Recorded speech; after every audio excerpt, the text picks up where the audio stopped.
Today we're going to talk about what you should do before, during, and after a volcanic eruption. All, close and lock all the windows and outside doors. Turn off all the heating and air conditioning systems and fans. Close the dam. Organize your emergency supplies. Your household members where you or their equipped. If outside at the time of eruption, seek shelter in a car or a building if caught in a volcanic asphalt. Wear a dust mask or use the handkerchief or cloth over your nose and mouth.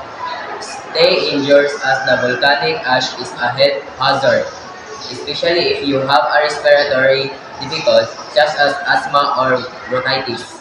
Away from us areas, if possible. Avoid contact with us as much as needed.